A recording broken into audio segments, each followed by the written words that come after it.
DMK ADMK கூட்டணியா? 50 வருஷ காலமாக DMK குடும்ப அரசியல் பண்ணுறாங்க, ஊழல் பண்ணுறாங்கன்னு ஏடிஎம்கே சொன்னாங்க.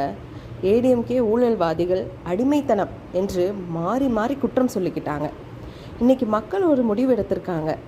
அதை மதிக்காமல் இவங்க எவ்வளோ தூரம் அண்டர் டேபிள் அலையன்ஸ் பண்ணிகிட்டு இருந்த இவங்க இன்றைக்கி டாப் டேபிள் அலையன்ஸ் பற்றி பேச்சுவார்த்தை நடத்திட்டுருக்காங்க. இதில் மக்கள் தான் பாவம். நம்ம இவங்க செய்கிற அரசியல் சூழ்ச்சிகளை கண்டிப்பாக மறந்துடக்கூடாது.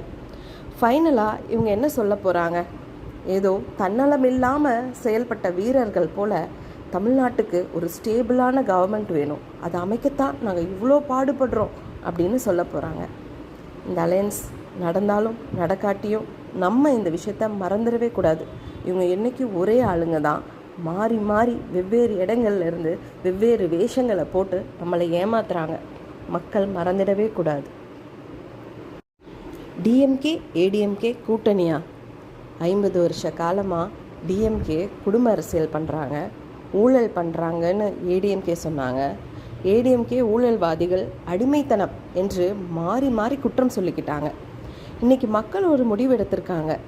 அதை மதிக்காமல் இவங்க எவ்வளோ தூரம் அண்டர் டேபிள் அலையன்ஸ் பண்ணிகிட்டு இருந்த இவங்க இன்றைக்கி டாப் டேபிள் அலையன்ஸ் பற்றி பேச்சுவார்த்தை நடத்திட்டுருக்காங்க.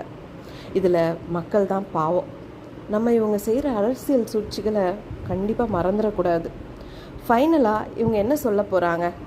ஏதோ தன்னலம் இல்லாமல் செயல்பட்ட வீரர்கள் போல் தமிழ்நாட்டுக்கு ஒரு ஸ்டேபிளான கவர்மெண்ட் வேணும், அதை அமைக்கத்தான் நாங்கள் இவ்வளோ பாடுபடுறோம் அப்படின்னு சொல்ல போகிறாங்க. இந்த அலையன்ஸ் நடந்தாலும் நடக்காட்டியும் நம்ம இந்த விஷயத்த மறந்துடவே கூடாது. இவங்க என்றைக்கும் ஒரே ஆளுங்க தான். மாறி மாறி வெவ்வேறு இடங்கள்ல இருந்து வெவ்வேறு வேஷங்களை போட்டு நம்மளை ஏமாத்துறாங்க. மக்கள் மறந்துடவே கூடாது.